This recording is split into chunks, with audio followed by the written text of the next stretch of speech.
The ravens came to Dragonstone on a wind that smelled of brine and old fire, as if the sea itself remembered the days when dragons flew out from the smoking sea and ash fell like snow upon ships that dared approach too close to Valyria. Daenerys read the first letter by the window in the chamber that had once belonged to Rhael Targaryen, and then read it again and a third time, because words that were impossible at first must be forced to make sense by the fourth. They were written in a careful hand, letters thin as knives.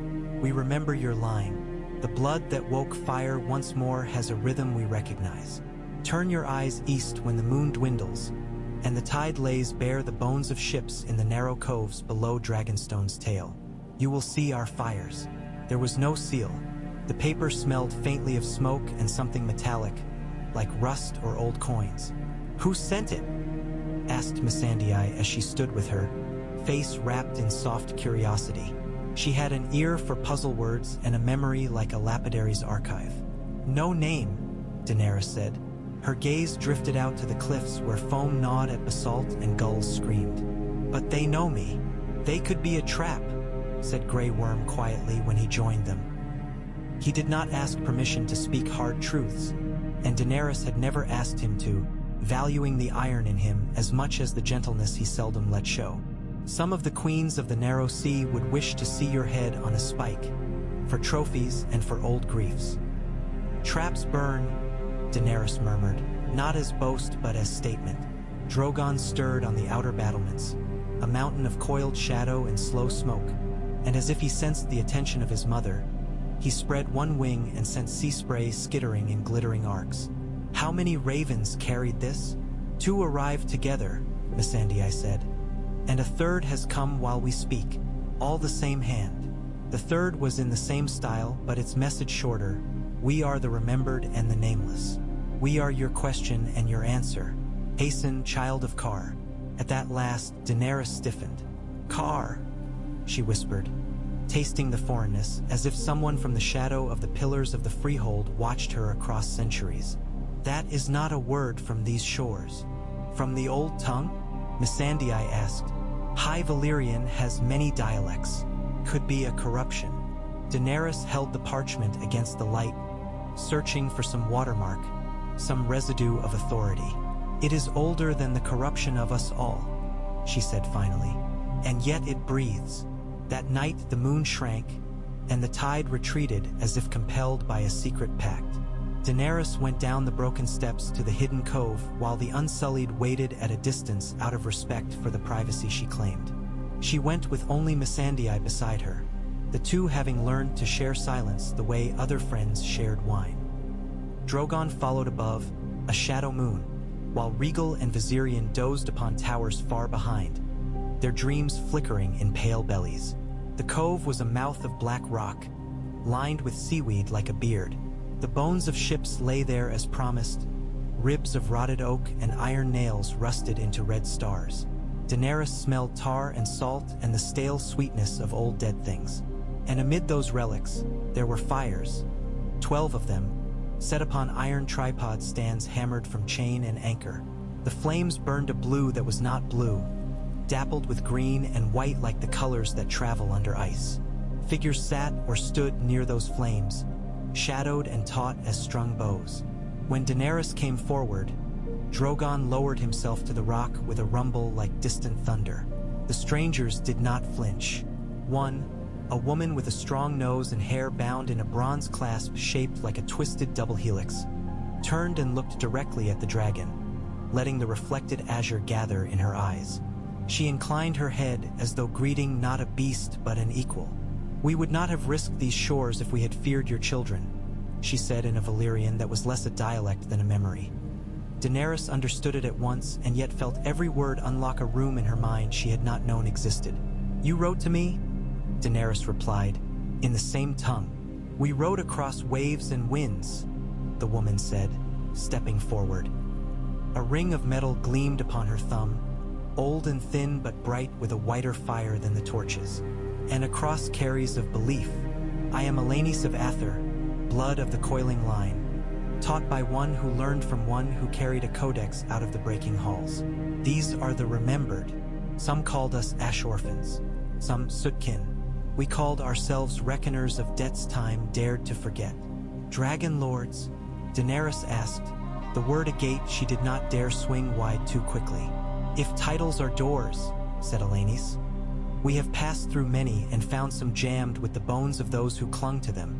But yes, we are the ones who kept those disciplines that made lords of blood. When the towers fell and the sea boiled and the roads ran with black glass. Missandei drew in a soft breath. Daenerys felt heat gather at her nape. How? Elanis glanced to the left. One of the men, lithe and dark as wet stone, lifted a small object bound in maroon leather.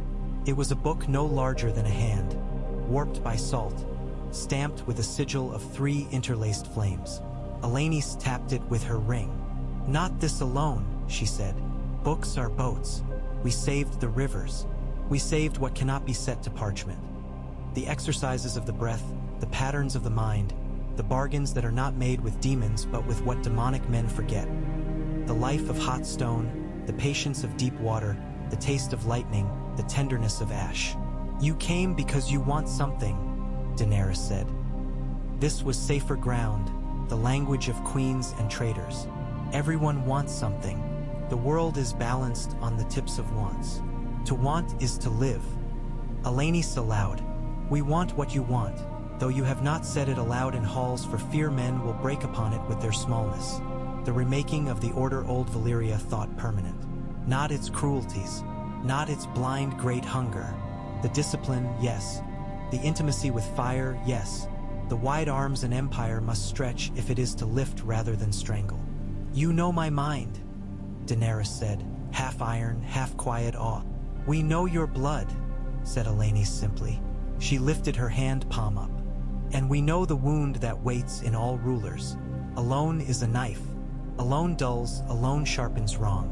You have a half to your song who walks with a ghost crown and carries frost and honor like twin swords.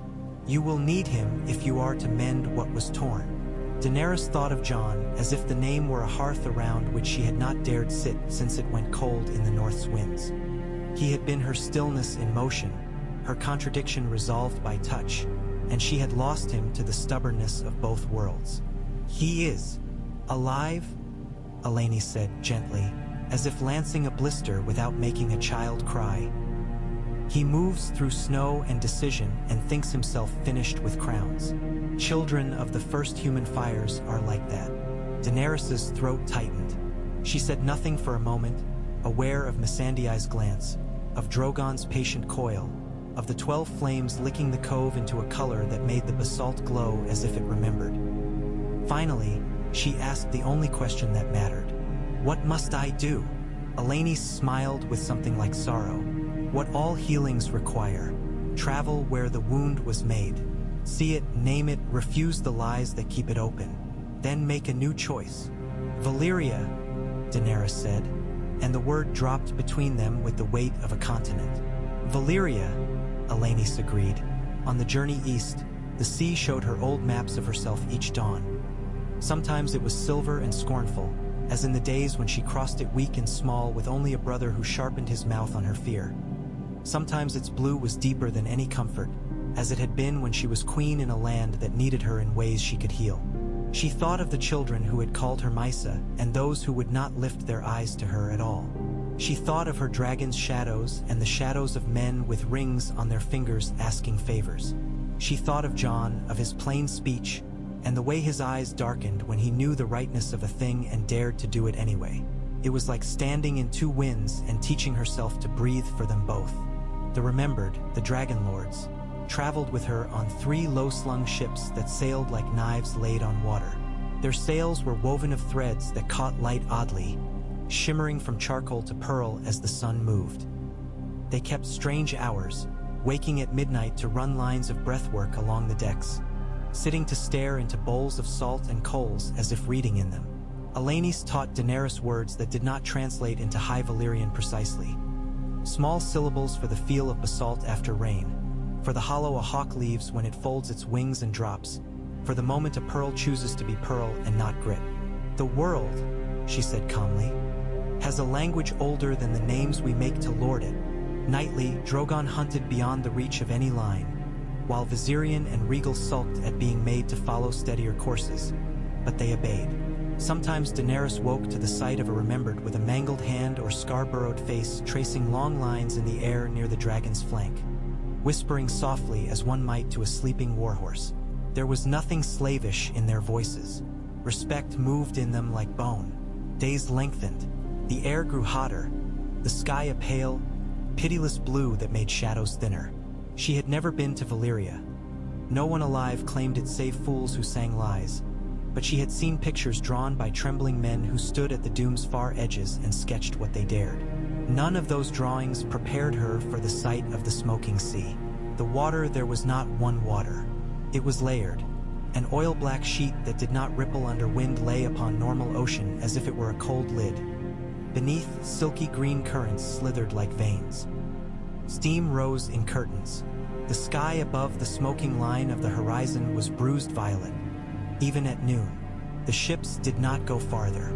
The remembered stared at the way the water trembled with a patience made of centuries. Eleni stood beside Daenerys at the prow and folded her hands. "This is where we made kings of ourselves with nothing but our hunger," she said softly. "This is where it was answered. Do you understand what we ask of you now?" "You ask me to fly," Daenerys said. Eleni nodded. "The doom is a wound. Your children were born of heat that remembers. They can carry you through. But you must not go as conqueror. Go as physician. Go as the one who will let the wound speak the truth it was denied." "I have come as both before," Daenerys said, an admission that hurt. "The world already knows you are fire," Eleni murmured. "Show it that you are also light." Daenerys put her hand upon Drogon's neck. The dragon's scales were black with hints of garnet under sun, warm as stones beside an oven's mouth. He moved in a ripple that went through muscle and memory both. She felt her own breath slow to the rhythm of his as she climbed into the place she had claimed 100 times and yet had never needed so much as now. Regal and Viserion rose with her, impatient shadows with bright cores. The remembered stood and watched as one watches a surgery. Alert, reverent, knowing there are things no hand from the floor can do to help. The air above the smoking sea burned her lungs at first. It tasted of copper and sour fruit and the breath of trapped caves. She let Drogon take her high until the worst of the steam fell away and only ribbons of it made amp diaphanous scars across the light. Below, she saw what sailors spoke of with terror-drunk voices. Carpets of fused, green-black glass stretched over the sea as if some colossus had poured molten windows into the ocean, and where those carpets cracked, pillars of steam spat and roared. The ruins of Valyria rose through those sheets here and there. The tips of towers sculpted like whirled tusks, bridges that arced from nowhere to nothing, an amphitheater that had the bleak serenity of a skull with the sea eating its jawbone. Drogon circled once. Regal chuffed. Viserion hissed. Daenerys closed her eyes. She had learned to speak to them in ways no ear could hear. Not words, not even images, but flavors of breath, pressures at the back of the tongue, tightness at the throat. Now she opened herself further than she ever had. "Show me," she prayed, not to gods, but to the heat itself, to the long patience of earth and the cranky splendor of sky. "Show me what you want me to see. Do not let me make this about me." At first there was only sound, the deep belly of stone groaning as tides rubbed it like two massive hands, the clack and tinkle of cooling glass, the hiss like cats that went on until it spoke of rain. Then, beneath the hiss, like the tone you can barely hear at the far end of night, she sensed something like a heartbeat. It was not the measured drum of a man, nor the fleet dread of a hare, but something older. Once she found it, she could not unhear it. She let her breath match. The dragons tightened their spirals. Daenerys felt the heat wrap around her like an embrace from a relative she feared and loved. Her eyes opened to light that was brighter than a sword's edge. Then she saw. The doom was not only destruction but refusal. There, where thick-veined obsidian islands rose from the converted sea, some force had turned inward and clenched. She felt the signature of men, her forefathers, Dragonlords who had tried to bottle the behavior of mountains and had made a bottle large as a world. She saw their designs in the way the glass lay like poured fields, in the patterns that arced over nothing. Not art, but equation. And she saw the lie at the center, the falsehood that held the wound open. They had commanded, they had not asked. They had built with certainty what could only be entered with humility. "Forgive?" Daenerys whispered, not sure to whom she spoke. To the earth, to the dead, to her dragons, to herself. "Forgive the pride of my line." Drogon dipped. They flew inland over structures that had no inside now, only wind. Over a canal that had become a strip of low waxed dark. Past a tower that held its shape out of habit. The air smelled of brimstone and sweet rot. Each exhale set some chord vibrating. Daenerys followed those tones as one follows a path through a forest by the shape of branches. At last she saw an opening, a hollow in the fused crust that breathed steam and light in slow coughs. There was a ledge broad enough. She brought Drogon down, the great claws touching glass with a sound like a blade laid upon a harp. Regal and Viserion landed beyond, restless and unsure. Daenerys slid to the ground. Heat lifted her hair. Her sandals stuck a little where the glass had softened again. She walked forward, each step sparing, her hands open. The hollow's mouth pulsed, exhale, inhale, as if the planet dreamt. She let her voice be no more than a thread. "I am Daenerys of the blood of those who wounded you. I am not theirs, but I am." Silence flowed back. Then a soft sigh, like sand giving way to water. The glass nearest her shifted its color. Beneath it, Daenerys thought she saw movement, slow as moss. She did not know if she was weeping until the tears stung with salt and sulfur. "I bring no chains," she said. "I bring no plow. I bring the ones who remembered what we forgot. If you let me pass, I will bring him who knows winter's honesty to stand beside me. Together we will mend what was torn." A bubble rose through a vein of glass, large as a fist. It reached the surface, touched air, and popped. A smell like lemons and lightning burst over her.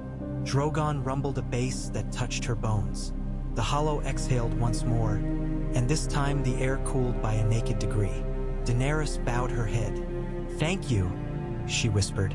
They flew out with the sun angling west, bearing the sea's ordinary blue beyond the scars. Alanis met her at the rail when she returned, and for the first time the old woman's composure broke. She reached out and gripped Daenerys's wrist. "Your face," she said. "Your eyes. They look like someone who has been told a secret by a mountain." "They spoke," Daenerys said, then laughed at herself. "No, I listened. And you heard what was not a voice," Alanis said, relieved. She lifted the maroon book. "Now we can proceed to the second wound." "The north," Daenerys said. "The words men speak over each other, loud as war horns," Alanis corrected gently. "We go where the song falls out of harmony." They sailed back in a haste that was not frantic. The remembered moved like people who had been long imprisoned and could finally walk in proper rooms again.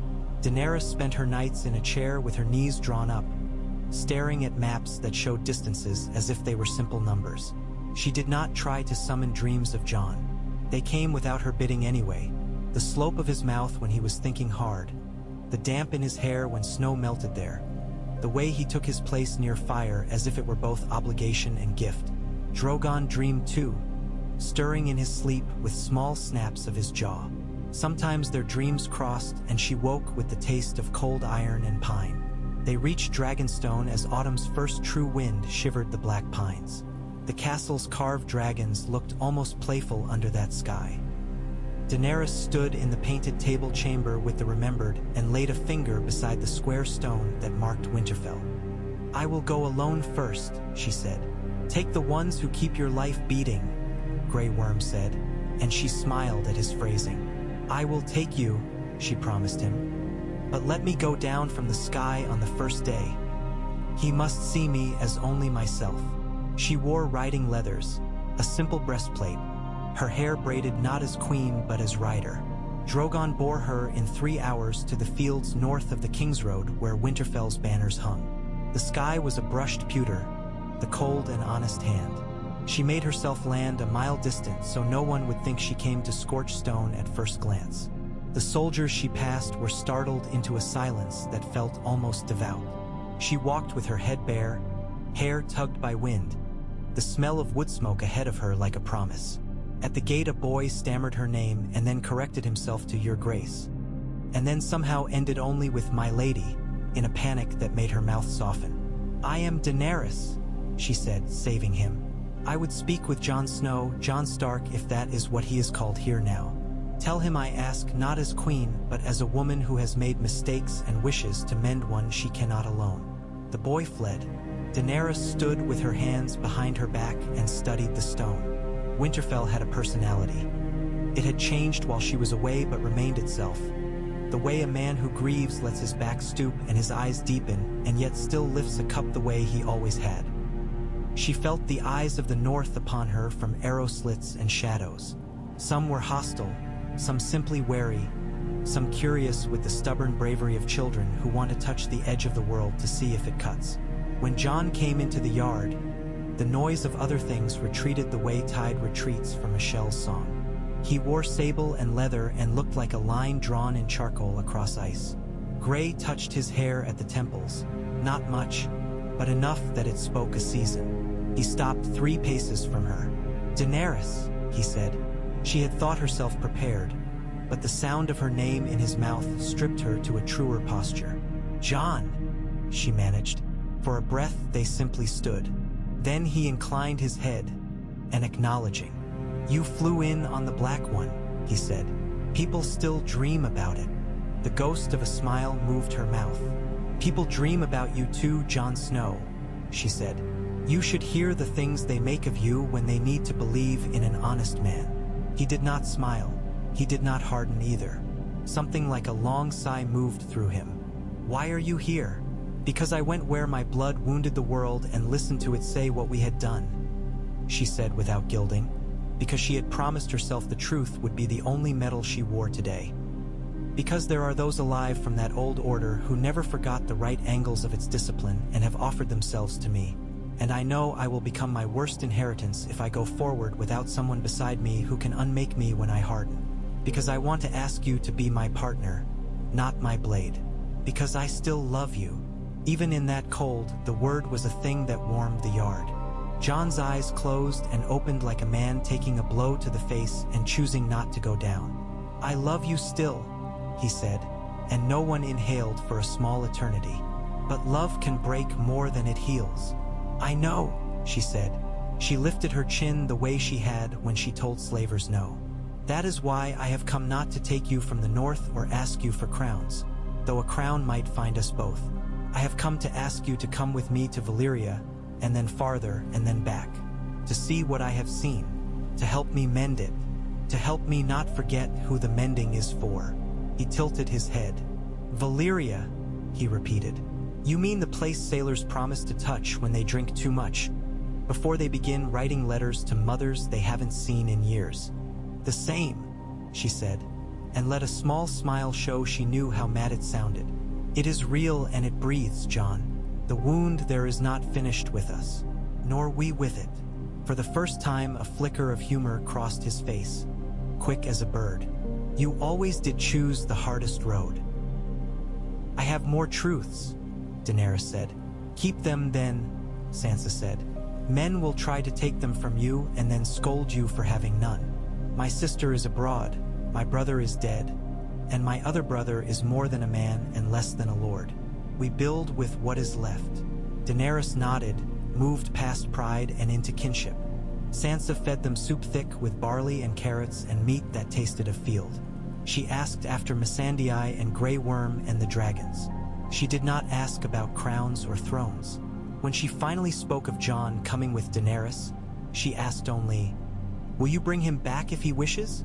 "Yes," Daenerys said, "and if he wishes not to return, I will send letters until he does, simply to stop the crows from pecking them off the windowsills."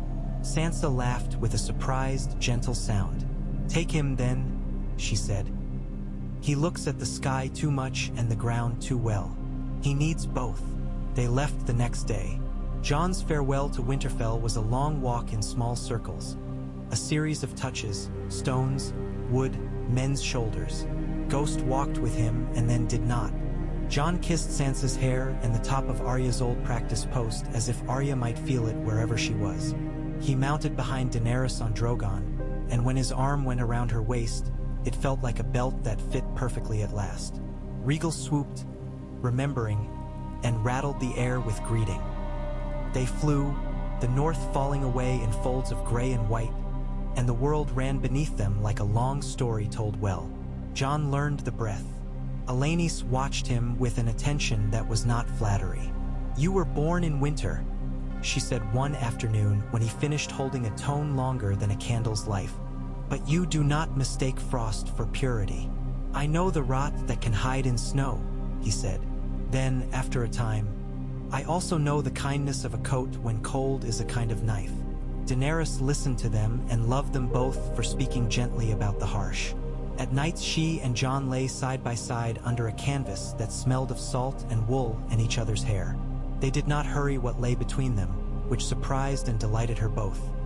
There was hunger, yes, but also the strange luxurious patience of people who have come back from endings and found the privilege of time unbearable and then learned that they could bear it after all. Once, when their lips parted and the stars were a scatter of mica and tar, Jon whispered, "If I ever feared the fire in you, it was because I saw myself reflected there and thought I'd be consumed. I understand now that there's a warmth in it that can make a thing grow if it doesn't pretend to be a sun." "I am not the sun," she said. "I am a hearth. Stay and we can build a house around it." "Then let's mend the roof," he murmured. They reached the smoking sea, this time with a new quiet. Jon did not speak at first as the layered waters lay out beneath them like an old lord's expensive cloak. He watched.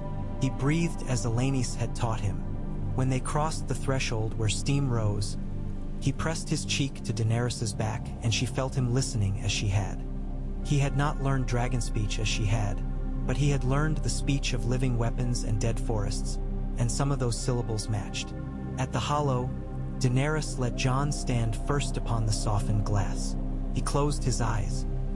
He did not make speeches to the earth. He had never been good at speaking to crowds. He said something under his breath that only he and perhaps the glass could hear. Then he knelt and placed his palm on the surface and, after a second, his other palm, then his forehead. When he rose, his face was wet. He did not wipe it.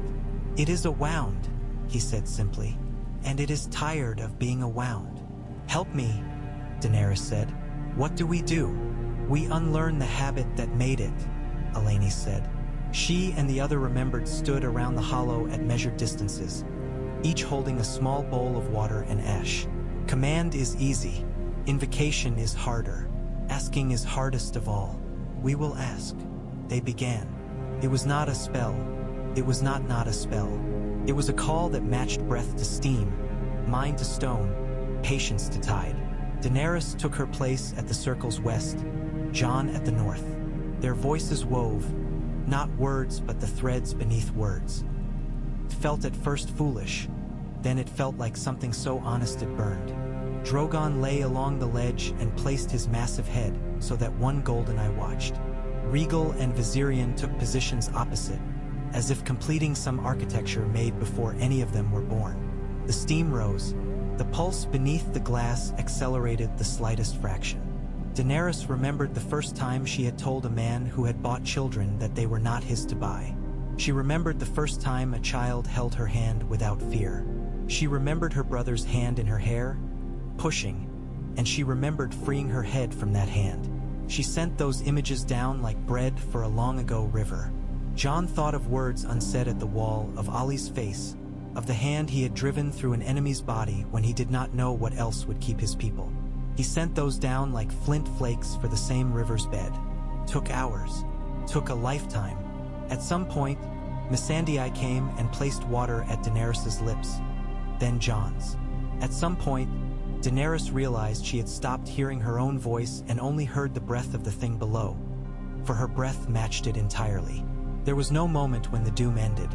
There was a moment when everyone present drew a breath at the same time because the air was suddenly cooler and sweeter, as if a storm had passed without breaking and left rain smell in its wake.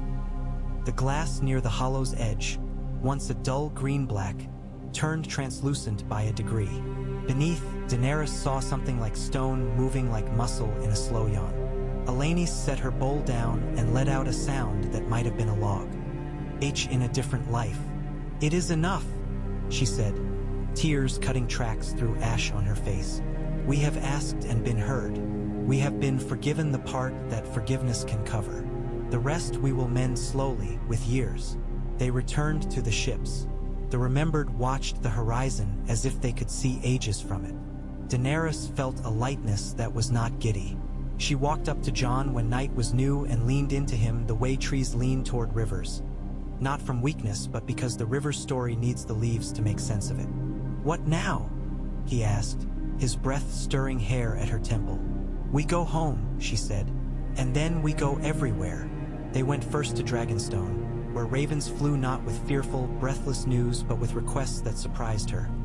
Petitions to adjudicate border disputes, pleas to send teachers to a village that had lost its midwife to a fever, invitations for a dragon to fly over a harbor's opening day.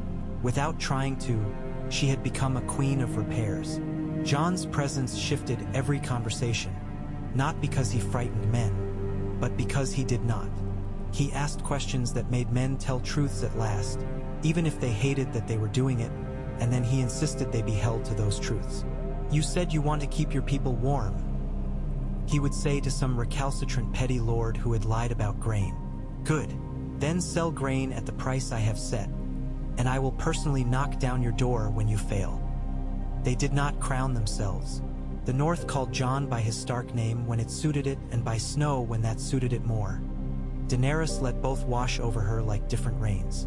The Remembered set up small circles of study in Dragonstone's lower halls, where fishermen's boys and little girls whose fathers worked the quarries came to learn not how to rule mountains but how to listen to them. A strange humility descended on the place. Even the carved dragons looked less like brag and more like warning. The dragons themselves learned new habits. They flew over fields without setting them alight. They lay beside fishermen's shacks like living kilns that eased the labor of winter pottery. Word came from the riverlands of a lord who had declared that old Valyria was reborn and men must bow again. Daenerys and Jon went to him with 10 ships and came into his hall without banners. The man ranted about blood and destiny. Daenerys listened for a time and then said pleasantly, "We tried that. It broke the world." Jon stood beside her, hand on the table, and said nothing at all. After a long pause, the Lord's words ran out of road. He laid his ring in his own wine and made that the end of it. They did not escape war entirely. There were still men whose greed was a lever and wanted to pry up kingdoms for the fun of it. A king in the far south sent raiders to test whether the Red Dragon's mother had become soft. They attacked at night. The Remembered had taught Daenerys to move with the night as well as the day. Drogon came down upon the raiders with a roar that knocked the sense from men's heads. Jon and Grey Worm moved on foot through smoke like the two halves of one extremely patient blade. Afterward, Daenerys walked among the bodies and found a boy whose face was the age of her windowsill in Meereen. She knelt and shut his eyes. Jon stood 10 paces away and looked at his own hands again. "Some wounds don't mend, only scar," he said. "Scars keep us honest," Daenerys said. She pressed her palm against the place under his ribs, where much of his honesty lived. He turned and took her hand and kissed the scars there too, the ones dragons had not made. They married in a manner that made no room for priests who argued about whose god would be honored first. Eleni placed a circlet of ashwood on Daenerys' hair and a band of hammered iron on Jon's wrist. "Not to make you king and queen," she said. "To remind you you are already servants." Missandei danced a small, private dance, all hips and hands and the language of gratitude. Grey Worm smiled a smile he would have called a battle standard if asked. In the night, Daenerys and Jon lay together on the stone of the old lord's bed as if it were earth they were growing in. And when they woke at dawn, the window flamed with a pale red that made even the sea look tender. Children came like soft banners unfurled in wind, not to claim lands but to fill rooms with questions. The first had hair dark as Jon's and eyes that could go from river to flint in a heartbeat. She held a torch in her fist at 2 and would not let anyone take it. The second had hair like spun wheat in sun and an inclination to stare at bugs for hours, then ask her mother how fire felt to grass. The third was a quiet boy who took to the remembered's breath as if he had invented it. When he sat by the dragons, they closed their eyes and let his small hand touch their smoke.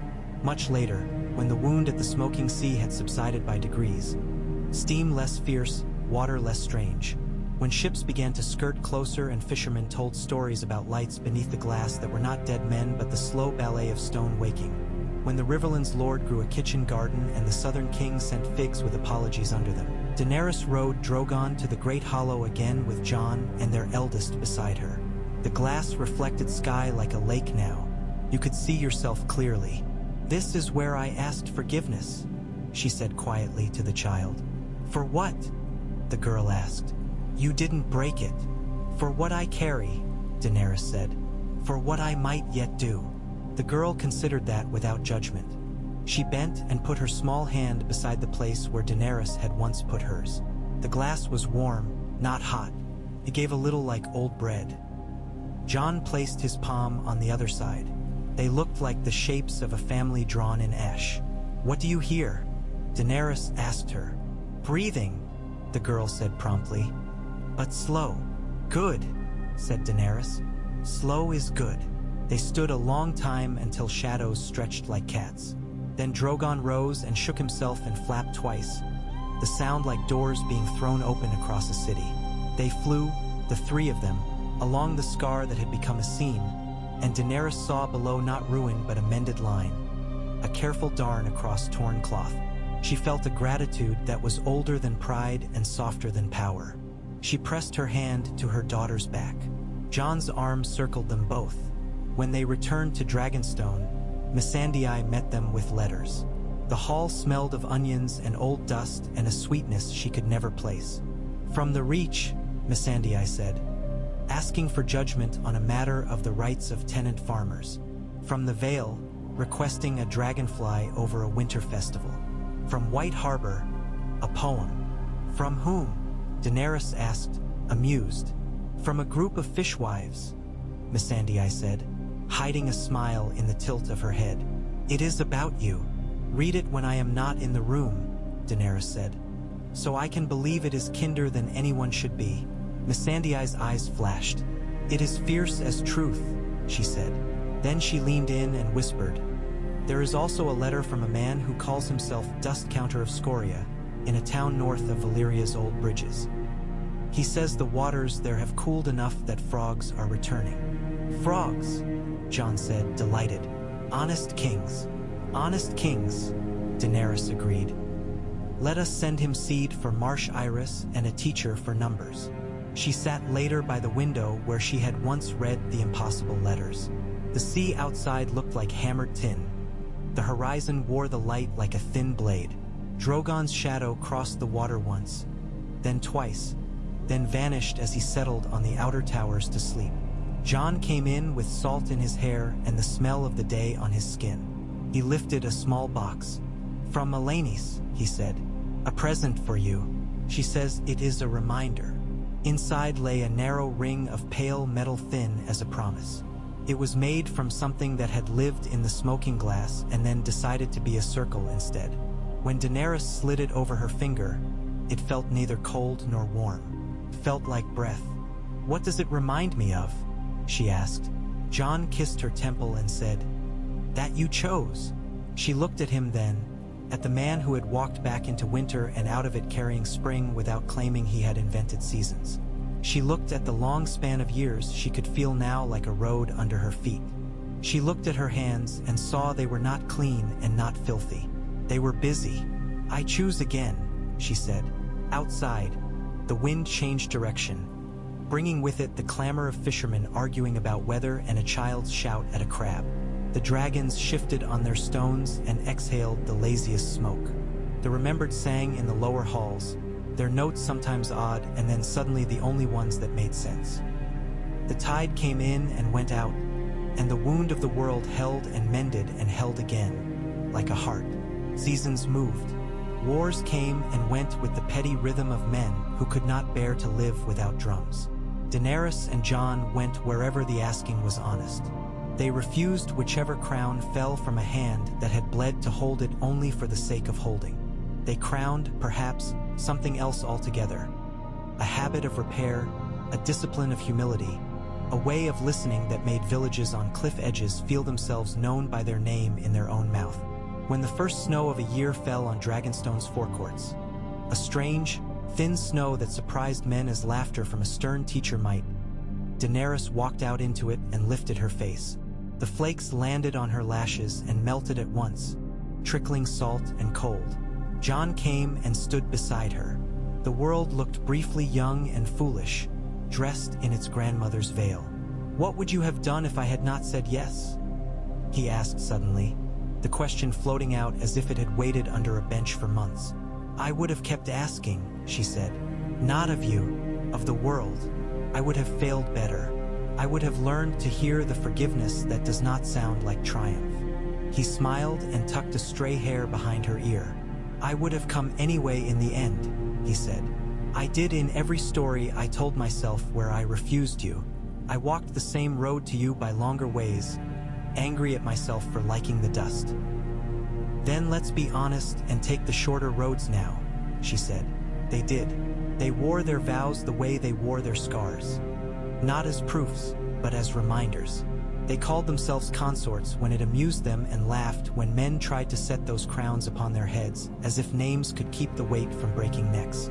The children of the north learned breath beside the children of fishermen near Dragonstone. The remembered scribbled notes on slates for frogs and marsh irises and made as many mistakes as a monastery, then corrected them with a glee Daenerys never wished to dampen. Letters came asking for dragons at weddings, and sometimes the dragons obliged if the couples could answer honestly when asked, "Are you marrying for repair or for rule?" There were few such flights. There were enough. On the anniversary of the day Daenerys had first descended to the cove and seen blue fires in iron cradles, she went again. The cove had changed. New barnacles, a different smell to the sea, the bones of ships lower, their ribs more melancholy and less commanding. She lit 12 lamps and watched their light cling to metal. She thought of Viserys and of Drogo and of the long road of markets and courts and beds and fields. She thought of children whose names no one had written and the ones whose names were written on banners as excuses for burning. She whispered to the tide, "I made of myself what I could. Thank you for letting me try." Behind her, footsteps. She knew them before they ma. To their sound complete.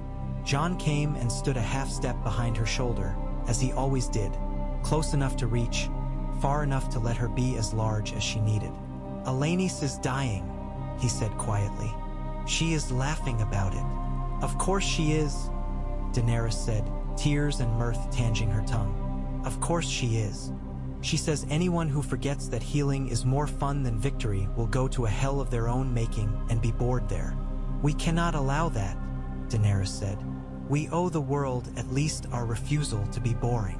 They walked back up together with their hands brushing. Above, Dragonstone's towers wore a drift of snow like the hair of ancient women who have earned every white strand. The sea, that patient, blunt sculptor, went about its work. Far to the east, in the old canals that had once been lethal, children jumped from step to step, screaming with glee when frogs leapt at their toes. In the north, a boy with a scar under his eye learned to count breath and told his mother that winter smelled different now. Not less cold, not less crisp, just less like a lie men told to one another about how hard they were. Daenerys slept that night with Jon's hand on her heart and woke with purpose rather than dread. She dressed. She read the letters men sent with their tidings and sorrows.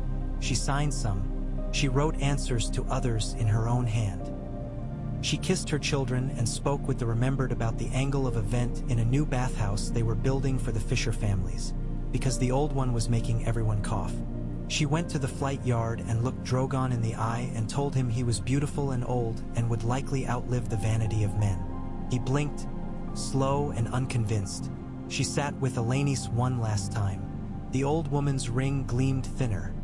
Her thumb had become narrower than the once white fire that still ran around it. "Now, child of Kar," Alanis said, voice like dry leaves that still smell green. Did you remember the word they used for choosing? I do, Daenerys said. I wear it. I hear it. I keep it under my tongue. Good. Then you will be fine, said Elanis. Not safe. Fine. When the old woman died, she did not die quiet. She laughed like someone who had just understood the last line of a dirty joke told by a god with good timing. The remembered sang a song that was almost rude and absolutely holy. Jon held Daenerys' hand so hard the bones spoke to each other and said, "We are friends."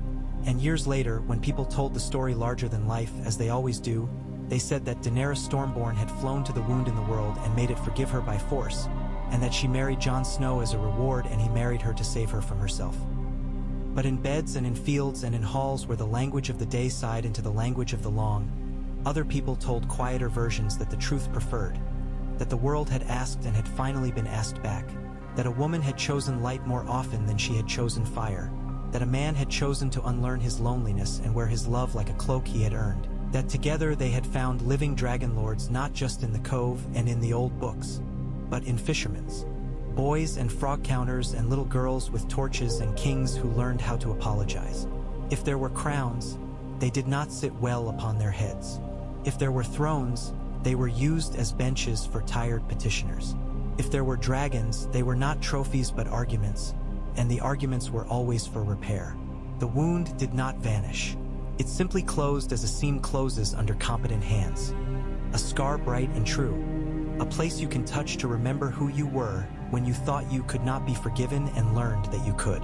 On a day of fine wind and laughing snow, Daenerys stood again at the window where the impossible letters had once arrived and watched the tide grind the shore to the song that never ends. Jon came and put his chin on her shoulder, unkingly, unlordly, as husbands have done forever, and said, with the ordinary holiness that had become their shared breath, "What is it today? Today?" she said, smiling at the world without flinching. "We mend. And then we mend again." The morning after Elanis went laughing into whatever lay beyond ash and breath, Daenerys rose before the light and went to the lower halls to sit among the fishermen's children as they practiced the shapes of breath that calmed the chest. She did not speak. She let the rhythm of small lungs knuckle against the air like pebbles thrown one by one into a pond. Jon found her there after the first bell, his hair tied carelessly back, a damp line of sea salt dried on his jaw where mist had kissed him on the ramparts. He sat against the stone without ceremony and matched the children's count. When they finished, he stood and juggled 3 apples badly until laughter mended the seam of grief that ran through the morning. They ate in the kitchen with the scullions, not out of virtue, but because the kitchen's heat addressed the body and asked nothing of the crown that people tried to place upon their heads. Daenerys broke bread, dipped it in a thin stew of mussels and fennel, and was reminded of Myreen's markets and how a woman had once explained to her that a stew can forgive you if you let it. Jon tore his bread with the efficient, gentle violence of a hunter who respected both hunger and the animal. He said, "There's a man from Lys in the outer hall with a box he refuses to open unless it's in your presence." "Lys sends men with boxes when it wants money," Daenerys said. "What does this one want?" "To be told no," Jon said dryly, and Daenerys smiled, because he had learned men so well. The Lysene was small-boned and beautifully dressed, his beard clipped so that each hair seemed to end in a decision. He bowed extravagantly. "Your Grace," he said to Daenerys, "my lord," to Jon, "and my condolences on the loss of the great Elanis of Ather, whose teachings, it must be said, are quite the fashion in certain circles in Lys and—" "No," Jon said, and the Lysene blinked, mouth open like a child's when a toy is plucked from the shelf. "I haven't asked," the man said, recovered. "I am saving you the time," Jon said. "Boxes from Lys held closed until we open them tend to explode into requests to sell the world." The Lysene went grave with a kind of theatrical sorrow. "Not sell," he said, "share. My house has held, in secret, an item found in the silted foundations of Valyria's eastern arc, what we call the Silk Bridge Quarter, though of course those bridges no longer touch. We believe it is the key to stabilizing volcanic throats. Imagine the safety you could bring not only to your smoking sea, but to island chains everywhere. The stepstones would thank your names for centuries. You want money, Daenerys said gently, not because she accused him, but because naming hunger helps it stop pretending to be an ideal. We want partnership, he said, and lifted the lid on his box with the care of a priest exposing a sacrament. Inside lay a sphere the size of a child's skull, wrought of metal so thin it looked like wire woven by patient spiders. Inside the wire was a small stone wrapped in the caging of fused glass, no larger than a dove's egg. The metal sang very softly when air touched it, the way a glass can sing if you put a wet finger on the rim and coax it. We call it a throat catcher, the Lysine said reverently. It is said that the Dragonlords used these to tame vent gates, to persuade the earth to open in one place and not another. Place it on a living seam and its song holds the seam as a needle holds cloth. We have tested it on small veins. The results are remarkable. Did you see the singing cave at Camor? Missandei asked from behind the Lysine, who started because he had not heard her come up. They tested a throat catcher there, and it changed the cave air so much that the bats fled the entire cliff. The fishermen did not forgive that easily. The Lysine smiled, not unkindly. Madam, the bats will return when new insects breed, as they always do. If the tide remembers to love the shore after men have rent it, Missandei murmured. Daenerys bent to the lattice and let the faint song address the bones behind her ears. It was beautiful, and like all beautiful tools, it made her want to believe in its benevolence. She thought of the hollow's breath, of the bubble that had tasted of lemons and lightning and forgiveness, of the way Elainis had taught her to ask, not command. She straightened. We will come to Lys, she said, with you, and we will talk to your throat catcher where you say you found it. And if it is a true asking, we will ask with it. But we do not place needles in the world and walk away whistling. The Lysine's smile refined, a blade honed to a finer blade. I will prepare accommodations in my house, he said, relieved. You honor us. We will sleep where the fishermen sleep, Daenerys said, and the Lysine's blade became a spoon. Before they sailed, ravens came in clusters like thoughts chased by a dreamer late to sleep. One carried Sansa's hand, spare and decisive. The veil is restive. They have begun to worship the red dragon as if it were a god. I will not have gods that answer to no one. Will you send a teacher instead of a miracle? Another was from Dorne, light as a breeze that hides knives. Our princes quarrel in the old style, with poetry and poisoned dates.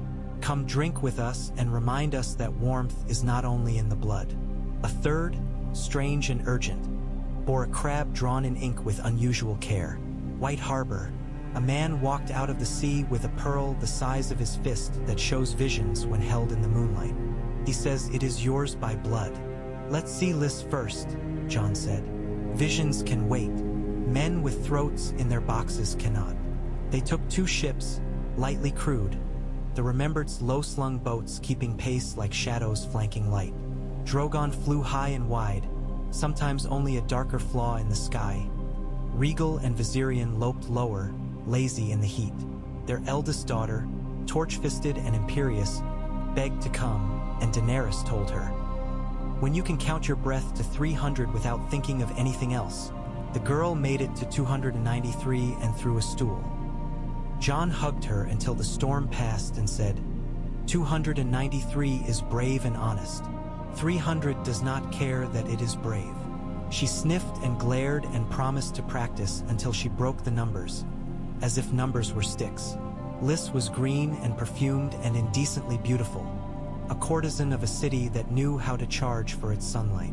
The Lysine with the box, whose name proved to be Myros and Arvel, and whose house owned 3 quarries and 6 pleasure gardens, which in Lys amounted to the same thing, met them with barges draped in blue. Daenerys declined the drapery.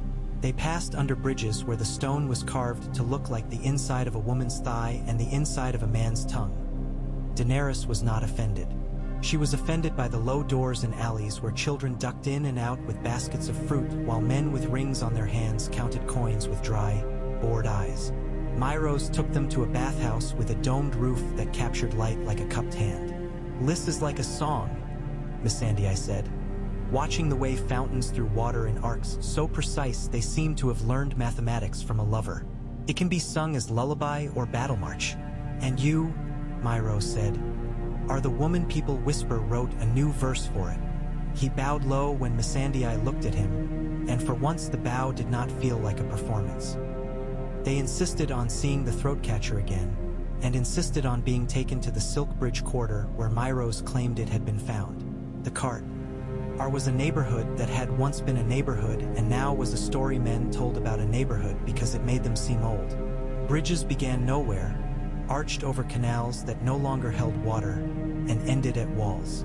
The Lysine guide who led them had a laugh like a spoon against glass. He told them how his grandfather had brought him here as a boy and taught him to spit in the canal and race his spit with another boy's down the dry stones. My grandfather cried when he said his father cried. The man said, not ashamed.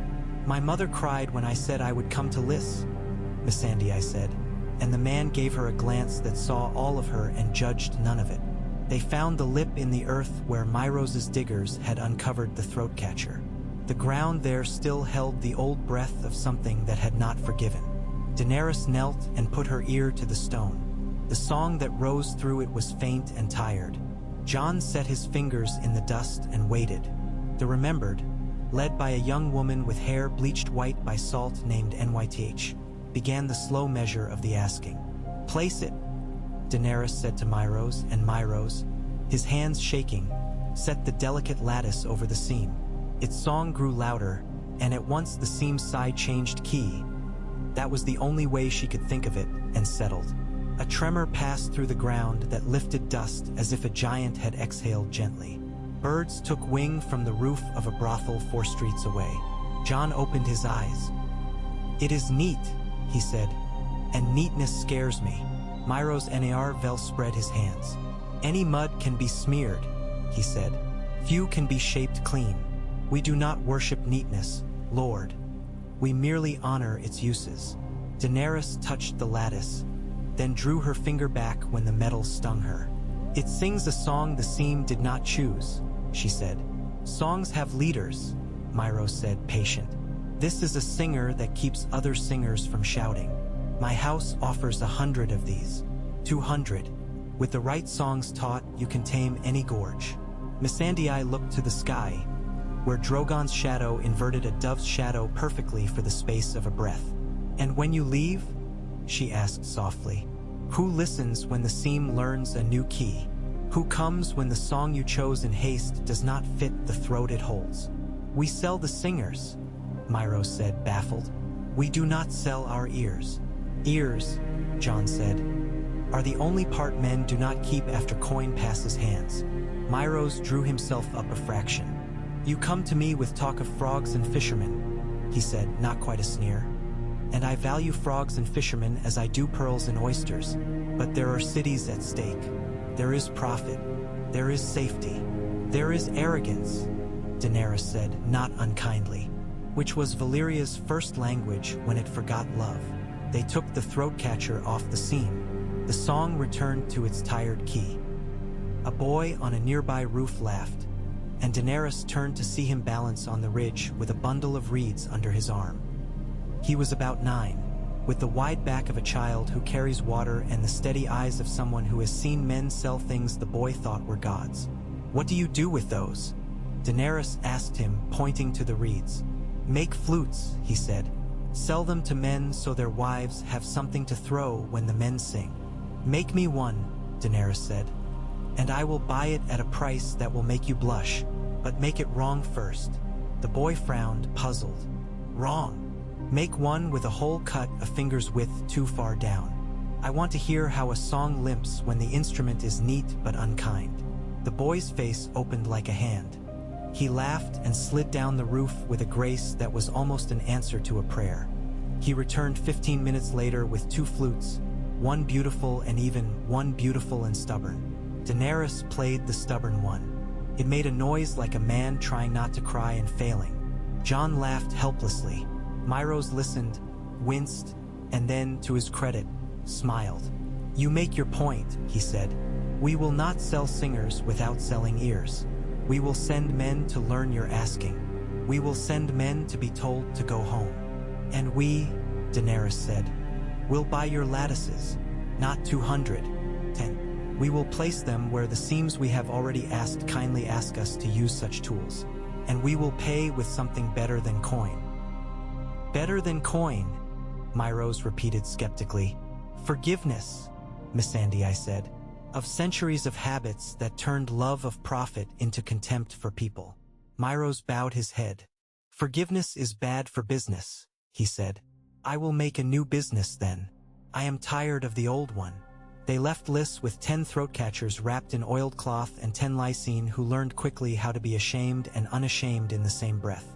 On the second night at sea, a storm came like a woman who pretends not to be angry and then throws every plate in the house. Drogon roared at the thunder until the thunder seemed to laugh back.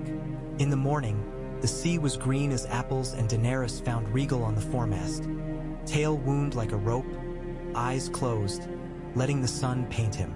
She leaned against Jon and said, I want to go to White Harbor and see the pearl that shows visions. It will show you nothing you need, Jon said gently. I know, she said. I want to watch it try. White Harbor smelled of fish and bread and a pride that did not humiliate. Manderly banners whipped in wind that wanted to be colder. Wyman's grandson, Rickon Manderly, broad-shouldered and generous-eyed, greeted them with apologies for the smell and pride in it at once. Fish and flour, he said. You can keep 1,000 men on fish and flour. Some lords like roses. We keep men. He took them to the man who had walked out of the sea.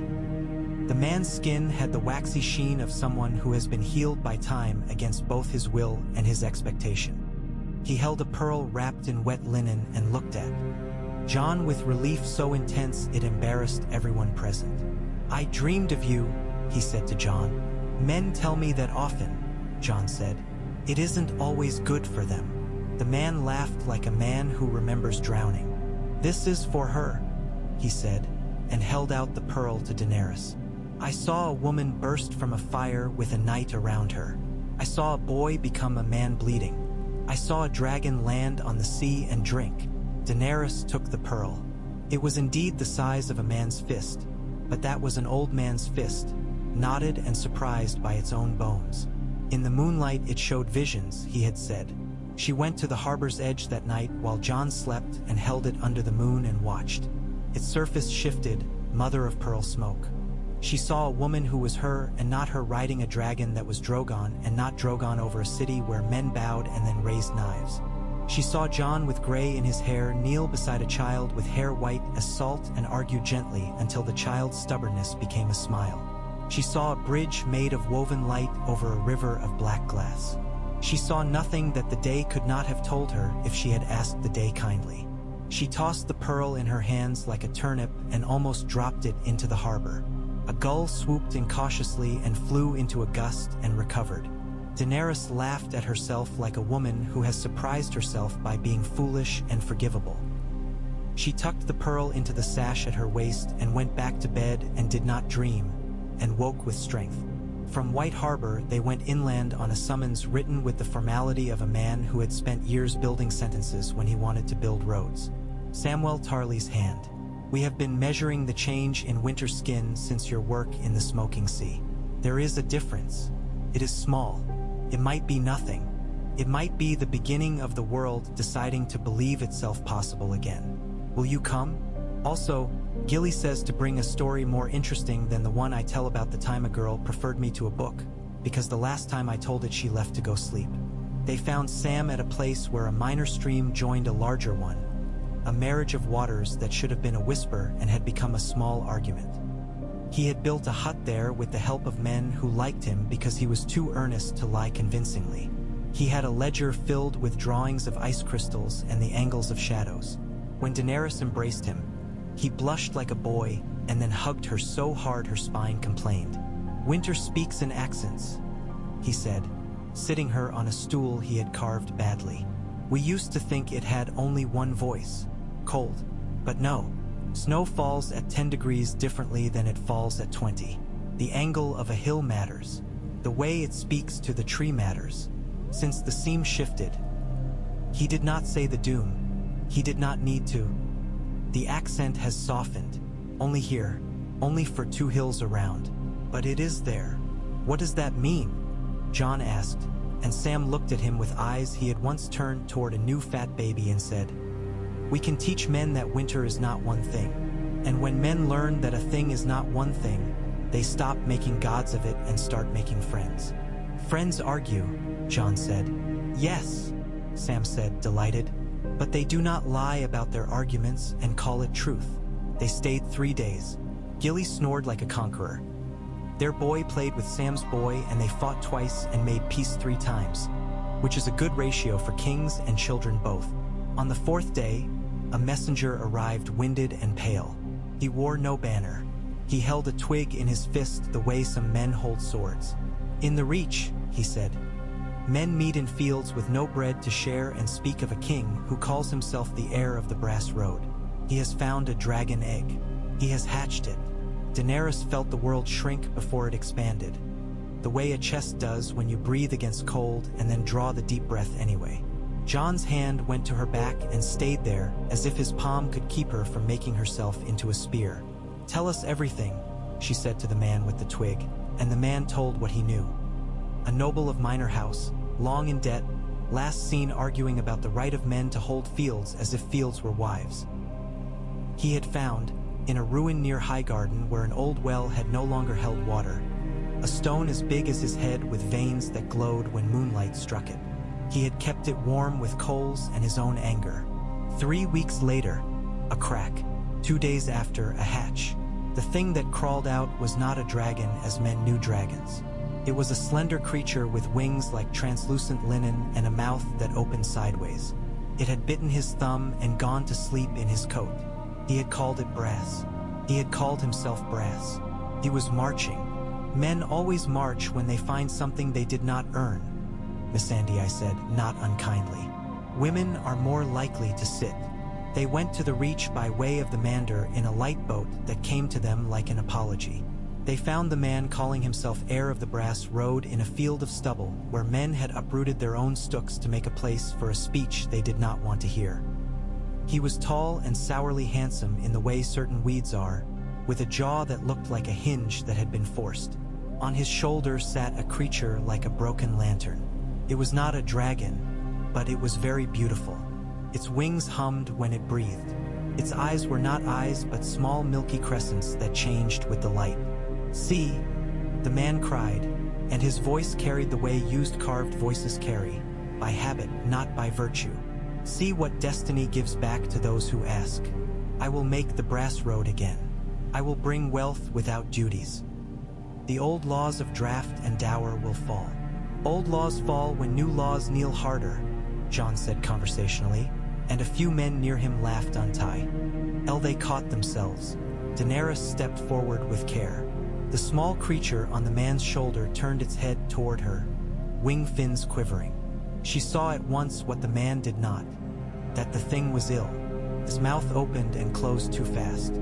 Its wing membranes were torn. It did not smell like fire. It smelled like iron left too long in rain. "What will you call the city you build on bones?" she asked, quiet, and the man smiled a courteous, contemptuous smile.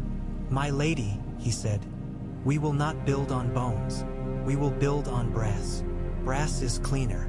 Women have cleaned more men than a smith has cleaned tools," Missandei said, to a man near the back who blinked and then grinned helplessly, caught by the truth of it. The man with brass glared. "I invite you," he said to Daenerys, "to join me and stand as my consort as the last dragon queen. I have something better than your tired beasts. I have invention. I have a new blood." Daenerys went so still that it was not a threat, but it reminded men of one. She gazed at the creature. It made a small, panicked whistle that sounded exactly like a kettle screaming when someone forgets it on the fire. She said, kindly, "May I hold your pet?" The man laughed and bowed and made a show of generosity. He lifted Brass. Brass screamed at the air and would have bitten him if its mouth were not too weak. He placed it in Daenerys' hands with the obsequiousness of a suitor placing a rose on an altar. The little thing weighed less than a loaf of bread and more than a lie. Its wing membranes were tacky. Its belly, when she touched it with her thumb, clenched. She held it against her breast, pressed it to the heat that remembered hatching days. She breathed so slowly that a farmer watching forgot to breathe in awe. She lowered her face and spoke in the Not language, not to command, not to soothe, but to let it borrow the rhythm beyond her ribs. "You are," she whispered. "You are." It shuddered in her hands. For a moment its wing hum steadied. Its mouth opened and closed once like a fish. Then it exhaled and lay still. Daenerys felt the stillness move through her like a question whose answer was simply no. She lifted her head. The man calling himself heir of the Brass Road made the sound men make when a dog pisses on their shoes. "You killed it," he said. "You stole its life." "No," Daenerys said. "You did, when you found life and put it to work as a crown. It never had a chance to be anything else." He went for his sword. Jon did not draw his.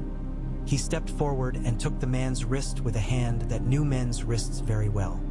He applied a pressure that made the man gasp and drop the sword and fall to his knees without understanding how he had done it. Jon looked at the gathered men. "If he calls himself heir," Jon said, "it is because he thinks he deserves something without earning it. Stop letting men like this tell you your hunger is their destiny. Go home. Mend your roofs. We will send grain at cost. If I hear you have sold it dear, I will come and eat your profits in front of you and burp politely." A man near the front, a blacksmith whose hands were nicked with little crescent moons, laughed until he cried and then suddenly cried without laughing. The field broke into little knots of men whose shoulders dropped 2 inches, then 3, then returned to the angle that labor wears even when it does not have to. The heir of the Brass Road, seeing his crown become a hat he did not want to wear, spat at the ground. It was a good spit. It had no effect on anything. They buried Brass under a hawthorn and Daenerys marked the spot with a stone. "For a creature who wanted more air than a room," she said. Jon placed a seed in the little pile of dirt, an absurd gesture that pleased him because it was absurd. "Why a seed?" Missandei asked, amused. "Because we do not know what grows in brass," he said.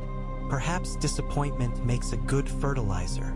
Then we will have a good crop this year," Missandei said, and bent and pressed her palm to the earth and asked it not to hold his hope against him.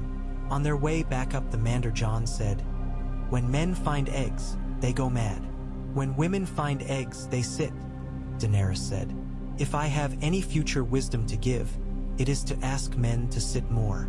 At Dragonstone, time turned into a kind of fabric that had stretch and tear both. Their children grew. Their eldest learned her 300 breaths not by counting but by losing count, which is the right way to do it. She sat with NYTH and learned to feel the different vowels in steam and the different manners of coals. Their second made friends with a cat and spoke to it as if it were his older aunt and understood him. Their third, quiet and deliberate, began to write numbers without telling anyone and handed Daenerys a little slate on a Tuesday that said, "If 1 seam cools a fraction of a degree and 20 seems cool, that is 20 fractions of degrees." "How many degrees is that, mother?" She kissed his head and told him, "As many as the world will allow when it lets itself." A letter came from Dorne wrapped around a sprig of thyme. "The Prince of Lemon and Sand." Dorne produced titles as if children produce drawings, delighted, heedless, sincere, offered them the hospitality of his water gardens, and also warned that a sect had formed among the lower nobility calling itself the Dry Hands, sworn to cut off the world's heat before it drowned their wine. "They do not know what they say," the prince wrote. "We do not want drought of spirit. We want the kind of dryness that lets you keep your eyes clear even when you cry." "Words," Jon said, "are tools men will use to break the very thing those words describe. Then we will keep making new words," Daenerys said, "until they stop breaking and start building." She sent a letter back, and a young remembered named Ticharwan, who knew 4 ways to light a fire without tinder and hated 2 of them for making smoke, to teach in Dorne.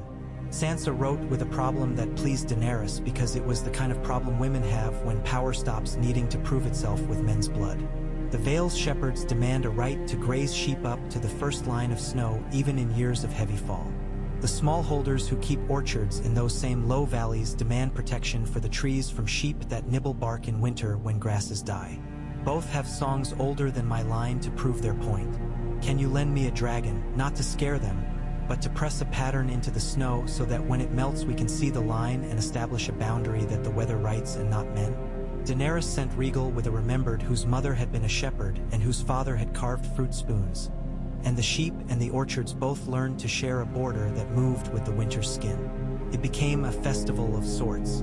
Children would go out with sticks and count the dragon's footprints, and the old men would argue about where the line was last year, and the old women would argue about why the old men remembered lines in the first place, and everyone would come home with red ears and a better mood and eat fat dumplings with plum sauce and taste agreement. Not everything was festivals and frogs and polite spitting. Word came from Volantis that a group calling itself the Iron Tongues was preaching restored slavery using the language of reform. "We will give work to the idle," they said. "We will teach discipline to the untamed." Their meetings were punctuated by the old fire-scarred priests thumping staffs in time to fear. Daenerys did not want to return to the city that had nearly made her a monster. She went anyway, with Jon beside her and Missandei with a look on her face that promised a precise accounting of words. They entered a hall where men had carved chains into the walls as decoration. Daenerys stood in front of the carved chains and said nothing for a long time. Silence is a whip when held by the right hand. The men fidgeted. Someone coughed. A boy in the second row started to cry without meaning to, and his father smacked him on the back of the head. Jon picked up the smack with his eyes and set it down somewhere it would sting later. "You used the words work and discipline," Daenerys said finally. "Who here has worked a day in the salt? Who has fallen asleep on his feet with hunger like a bag of rocks across his shoulders? Who has buried a child and then gone to the fields the next dawn because the field does not hear love?" No one raised his hand. A woman near the door did, and dropped it when 3 men turned to look at her. Missandei walked over to her and took her hand and lifted it again and said, "We are counting today. The world does not need your discipline," Daenerys said to the Iron Tongues. "It needs your obedience to its own discipline. Water runs downhill. Stone yields to grass in time if men stop cutting it. Children learn words faster when you stop striking them for using the wrong ones. And men who have never been whipped should not teach whips to sing." A man rose, red with righteousness. "There are debts," he said. "Debts must be paid. Free men do not eat for free." Jon met his righteousness with the patience of someone who had been whipped by a boy and forgiven a boy for thinking it made him a man. "And who set the price?" Jon asked. "Who decided the debt was owed? If you cannot answer without saying your father and your father's father, sit down." They left Volantis with a handful of men who had decided to be merchants of stone instead of chains. Daenerys did not count this a victory. She counted it a day when fewer men lied to their sons about what a man is. One twilight, near the equinox, when the day and night agreed upon a line they would step across together, Drogon did not return to his usual perch. He flew far over the sea and was gone until the moon was high and thin. When he came back, something hung from his claw, suspended by a loop of old rope and seaweed twined together. It knocked gently against the tower as he landed and made a hollow wooden sound, then a dull, heavier sound, as if something precious moved inside. They lit lanterns and cut the seaweed. A chest fell and split along a seam rot had worried for decades. Inside lay cloth turned to dust, a few coins welded to each other by salt, and a bundle wrapped in oilskin that had done its job. Jon lifted it and waited for permission with his eyes. Daenerys nodded. He undid the wrapping. It was a book, or had been. The leather was thinned by water and years, and the pages smelled of mushrooms and ghosts. Missandei hissed softly, pleasure, not fear. She turned the thing as one turns a living creature to see how it might be most comfortable. The cover bore no title, only a symbol. 3 small circles inside a larger one, connected by lines that looked more like roads than drawings. "Road book," NYTH said. "Reverend, we thought those burned." The road books held the patterns of old Valyria's breath, how they mapped the vents and measured the coolings, and how they taught their children to ask the mountain to sing more softly when it had been loud long enough. They dried it page by page, using fans made from straw and patience. They did not hurry it. They read the first legible lines when the sun was halfway up a second day. The script was a hand that did not know it wrote towards doom. It did not tremble. It did not show off. It said, to speak to the world, leave half your mouth empty. It said, measure what you can measure and do not call the rest unknowable. Call it beloved. It said, when you place a lattice upon a throat, sing with it until the throat chooses the song and then get out of the way. It said, slyly, as if concerting advice to a daughter, love what you cannot improve. Daenerys felt a heat behind her ribs that was not fire but its older cousin. She pressed her palm to the page as if to say, I will try. She sent for Myros and Arvel at once, and when he came, she put the book in his hands and said, it is not yours. It is not mine. It belongs to anyone who will ask properly. Copy it with care and send it to cities that will hate it. He lifted the road book as if he were swearing an oath to a god that smelled pleasantly of clay. To cities that will hate it, he agreed, delighted. We will make good enemies. Another winter came like a quiet clerk and then remembered how to be a wolf. The north closed its doors and opened its hearts. The sheep festival in the Vale became a necessity and a carnival. The dry hands in Dorne realized there were more ways to be scandalized than by bathhouses and turned their energies to inventing a cereal that could be eaten with wine. It was a failure until an old woman added almonds and honey. White Harbor read poems about fish and men cried without shame because their wives glared at them less when they did.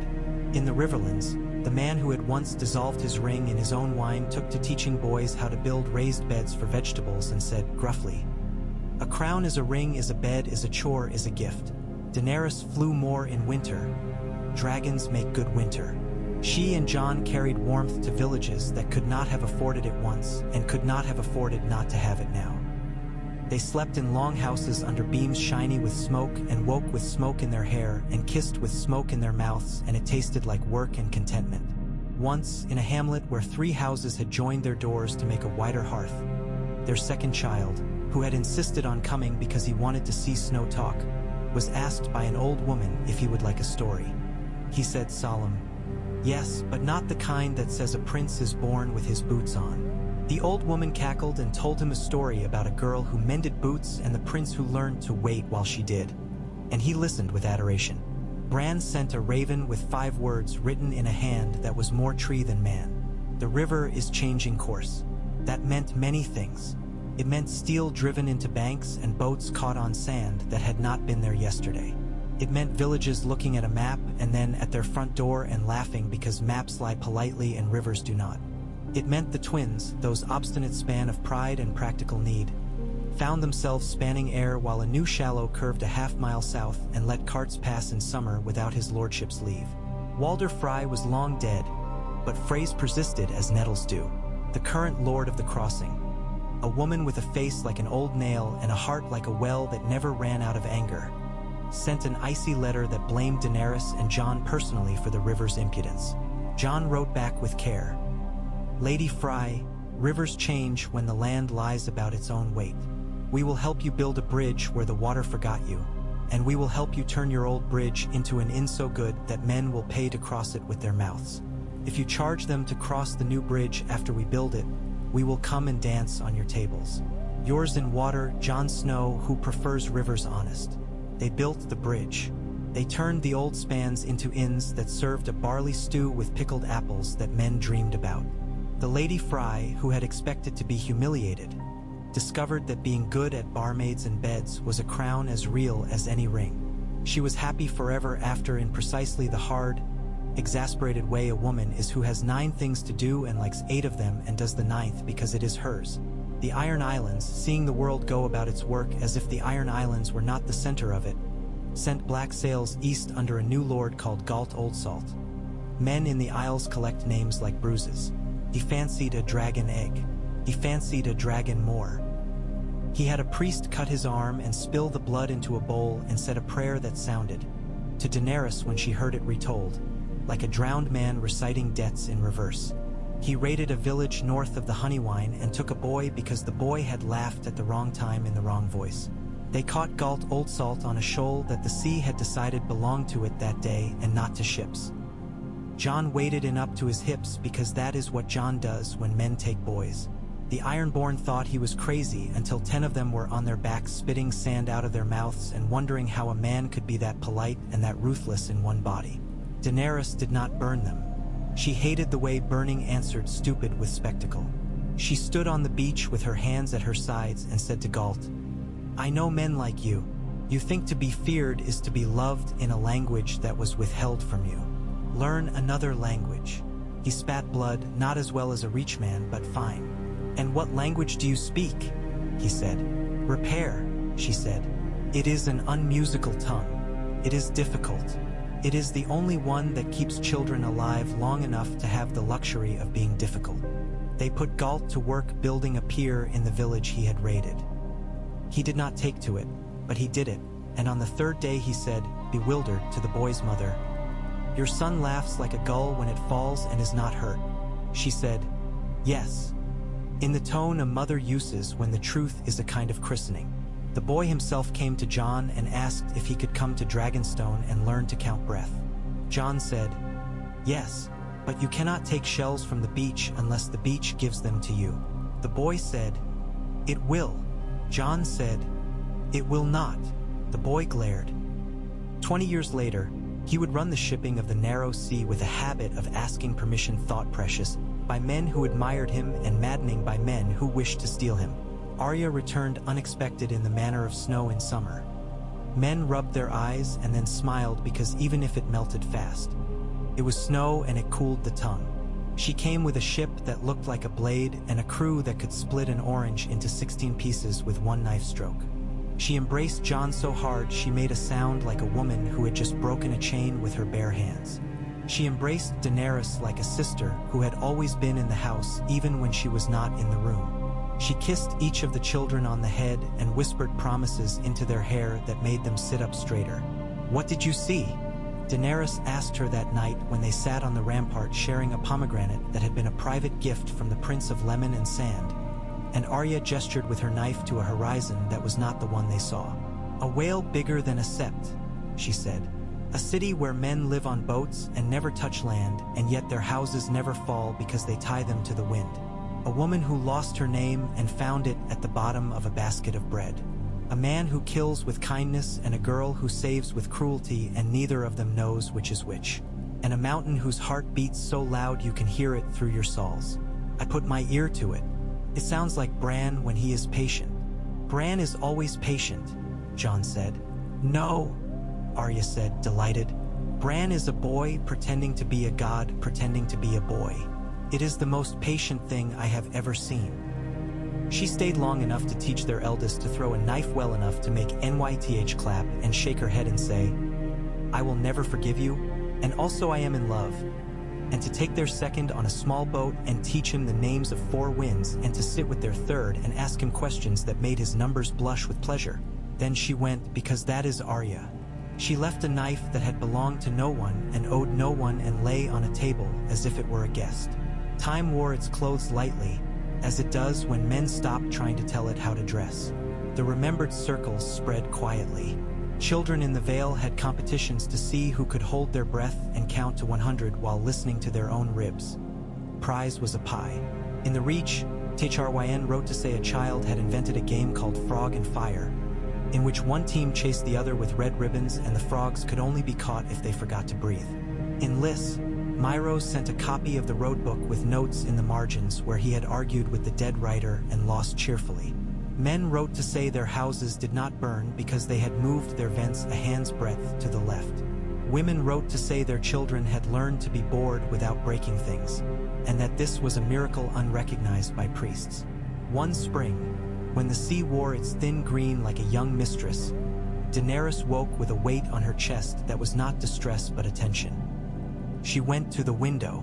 The horizon rippled as if something far off moved under it, shy and large. Drogon raised his head and rumbled and then laid it down again as if to say, "Not for me." Daenerys dressed and went to the lower hall. A stranger waited, older than the road, younger than the habit of roads, clean and dirty at once. She wore a cloak made of something that might have been woven from river light. She smiled. Her teeth were not white. They were strong. "I am Sona," the woman said, "from Scoria." Missandei's head lifted. Scoria was the crab-drawn letter, the dust counter, marsh iris, frogs, men with numbers in their throats. Daenerys took Sona's hands.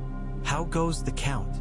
Daenerys asked, and Sona laughed and said, "Poorly, which is to say marvelously.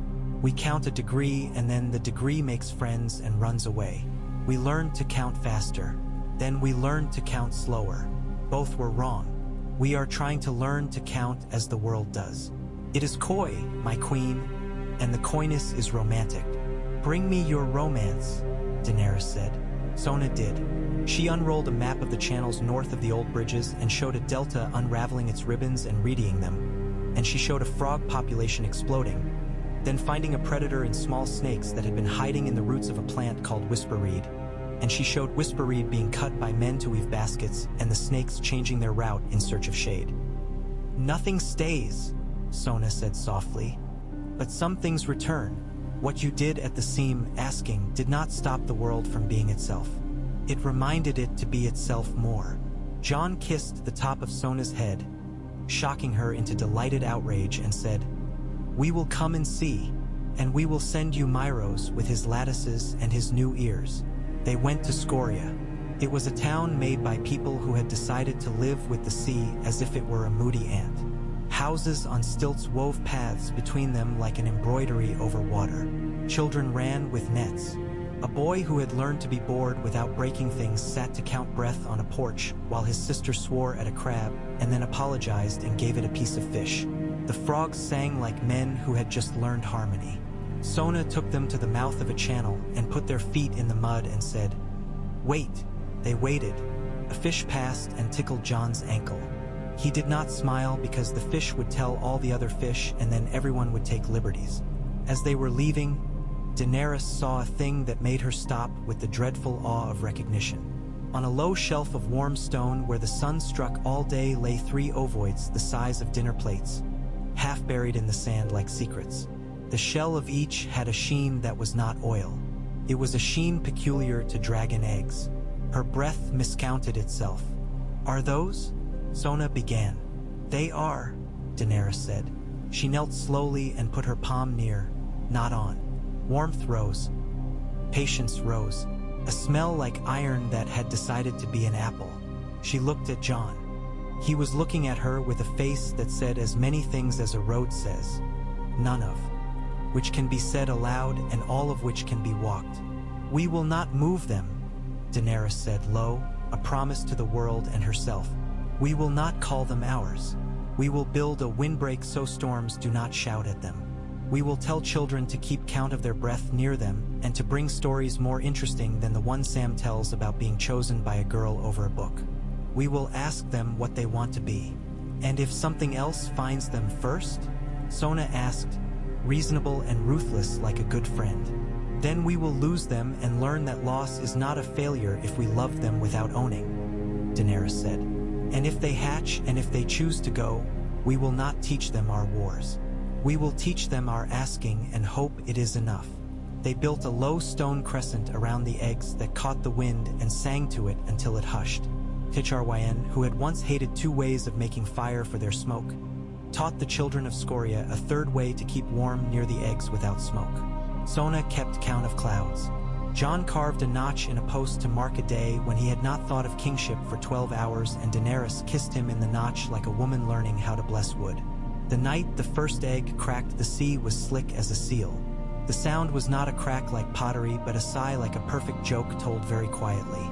The creature that slid out was not a dragon, as men tell their sons about dragons. It was small and long and wet and ridiculous, furious at the world for abandoning its perfect shell and at the same time relieved that space had returned. Its little wings folded along its back like humility. It looked at Daenerys and hissed in a tone she had learned meant not hatred but hunger. She laughed even as tears found her. She scooped fish mash with 2 fingers and offered it. The creature snapped, missed her fingers by courtesy and intent, and chewed with its eyes closed like a child who has learned to trust one thing at a time. They named it nothing until it named itself. It named itself, after 3 days, a little chirp that meant, "Here." The other 2 eggs took longer. One did not hatch. It lay under sand that felt its mother's touch and yet chose not to be touched by the world. Daenerys sat with it and learned a love that did not insist. The third cracked on the seventh day with stubborn dignity and emerged backwards into a laugh. The children of Scoria learned to bring strips of seaweed and lay them near to keep moisture right. The men who had wanted to fish all day fished for a time and then sat watching small wings unlearn water and learn air. Sona wrote numbers as if they were poems. Myros stood with his hands behind his back and cried and said, "I wish to sell baskets of this feeling." And Missandei patted his shoulder and said, "Then sell seed." Not long after the hatching, a storm moved in out of season like a drunk uncle who tells stories no one wants to hear, but who sometimes brings a gift no one expects. The windbreak held. The little crescent kept the worst of the shout off the nest. In the morning, 3 houses lay in the channel, unmoored. Men cursed politely and set poles to push them back. Daenerys found the unhatched egg half exposed and the sand around it scoured. She covered it gently and sang in the language that is not language. She felt movement, not of life, but of acceptance. It would not be a dragon. It would be an egg. She nodded and went about her day with that answer placed like a stone at the corner of a foundation.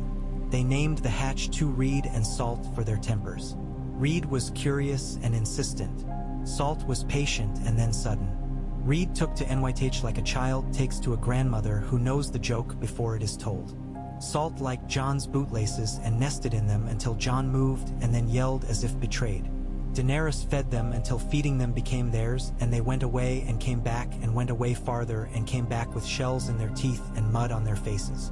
The people of Scoria learned to accept a thing that did not make itself a banner before making itself a bird. In the years that followed, years, because stories that respect the world respect time, wars happened as they always do, but fewer men believed it healed a wound to make a new one. A cult rose in the Stormlands and declared that dragons must be drowned to make the sea pure. A boy from that cult fell into a channel, and Reed, who loved bootlaces and would not be told where she could put her face, pulled him out by the sleeve. He renounced his drowning god and took up frog counting and ended with calves like knotted ropes and a smile like an unstringing bow. In the north, a woman with a grief that had taught her to make good lists wrote a book of small repairs, and it was adopted in hamlets as a set of recipes for early mornings when the day looked impossible. In the free cities, a banker with a habit of biting his thumbnail when he lied learned to tell the truth one afternoon and lost money and slept better than he had in a decade. The old arguments continued as all old arguments do. Men still tried to sell tools without ears. Women still found ways to make homes with materials that had been sneered at. But the seam under the smoking sea breathed without panting, and children in White Harbor learned snow was not a person but something whose different accents you could imitate. And a poem from the fishwives made its way to lists where courtesans pretended they did not cry when they read it and then cried. When their eldest came to Daenerys and said, "I want to go to the Vale and draw the line in snow," and then to Dorne and argue with men about wine porridge, and then to Volantis and remind men you cannot whip a child's hunger into manners, Daenerys gave her a ring made from the pale metal of the roadbook's binding. Myros had fashioned it when he repaired the spine with love like a careful carpenter. "This is not a crown," Daenerys said. "This is a promise you make to the peace of the world under your foot. Do not step if you are not willing to keep it." Her daughter kissed her and said, "I will keep promise and step," and left with NYTH and a pack that contained bread, a comb, a rope, and a book in which to write both numbers and poems. Jon watched her go and learned a new way to be patient that involved being bad at it. Their second found a man on the docks of Dragonstone who knew the names of ships the way other men know the names of saints. He apprenticed himself to him and learned to listen to wood and rope until he could say to a mast, "You were cut in a winter that made you proud, and you do not forgive the summer for making your fibers lazy." He married a woman who could blink and make men confess, and they had children who threw shells in lines as straight as a ruler and then delighted in breaking the line with laughter. Their third became Sona's heir in Scoria, not because Sona died, but because Sona learned to let someone else count for a day and not correct their sums before they were done. He wrote a book called The Arithmetic of Patience, and it made only one man angry, which is a miracle for a book. He taught Reed and Salt to fly in hallways without crashing into plates, which Missandei said was a miracle greater than any. Daenerys woke one night years later and sat up because the world had put a hand on her shoulder exactly as Jon did when he did not want to wake her and wanted to wake her. She went to the window. The sea was calm and dark. The sea's breath was a sweet, slow hum. She saw nothing unusual. She felt a catch and thought, perhaps I am only a woman awake at the wrong moment. She went back to bed.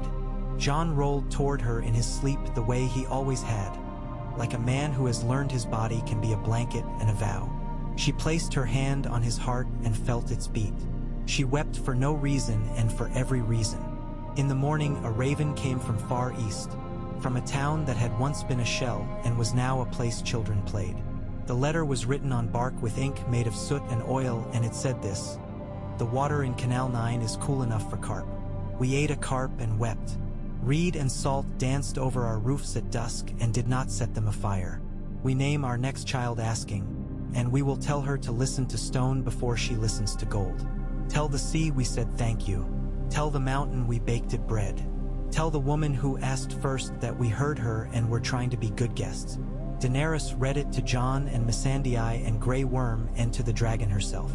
She did not know where to send her answer, so she wrote it upon the air with breath and believed that was enough. She wrote, "I am not the first. I am not the last. I am a mouth that learned to leave room. I am a hand that learned to not take everything it touches as a right. I am a woman who burned and chose to warm. Keep asking. Keep mending. Keep your knives for bread and your songs for work. I am alive. So are you. Let us be alive together." On a day when rain came straight down like a discipline that did not insult, she and Jon went to the cove where the 12 fires had burned and lit them again, not because they needed to, but because ritual is a promise to memory that it is not forgotten. They stood among the old iron tripod stands and watched blue fire wear the air like scarves. Jon took her hand. His palm had thickened with years of ropes and swords and learning to hold as often as to strike.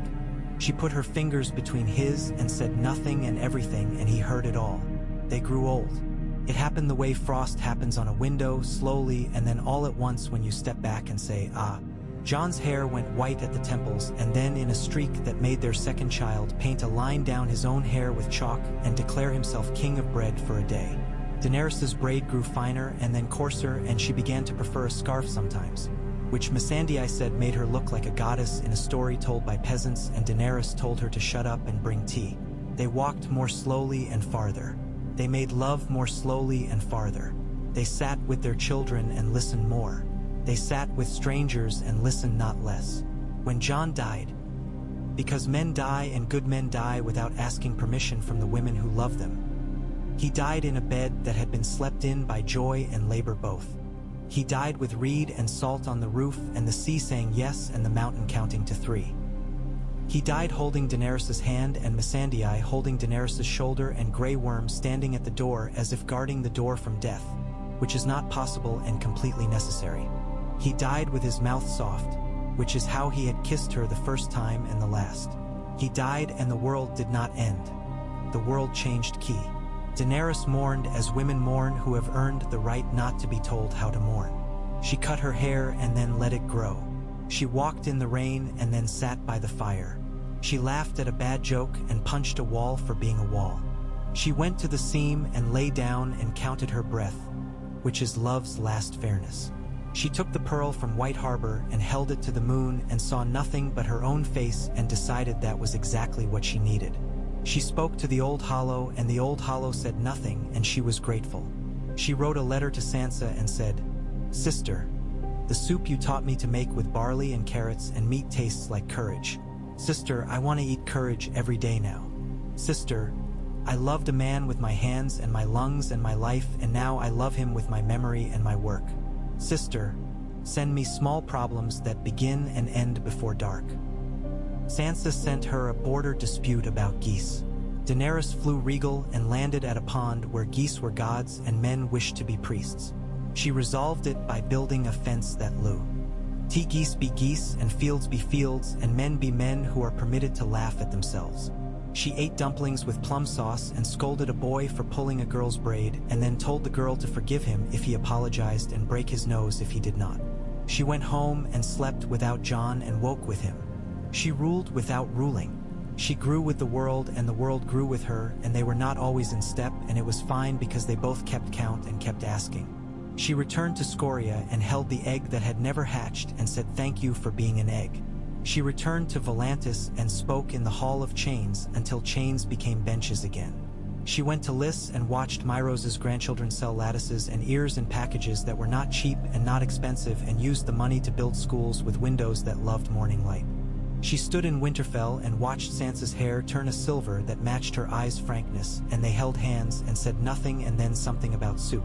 She met Arya between towns, and they practiced throwing knives facing away from each other and caught each other's blades without looking, and laughed like girls who had let their hearts be cracked and had not sealed the cracks out of pride but had planted herbs in them. And when she died, because women die and good women die with men's hands in theirs and with children laughing in nearby rooms, she died with her hand resting on the roadbook and the ring of pale metal on her finger, and her last word was not a word but the sound the breath makes when it leaves and when it returns in another's body.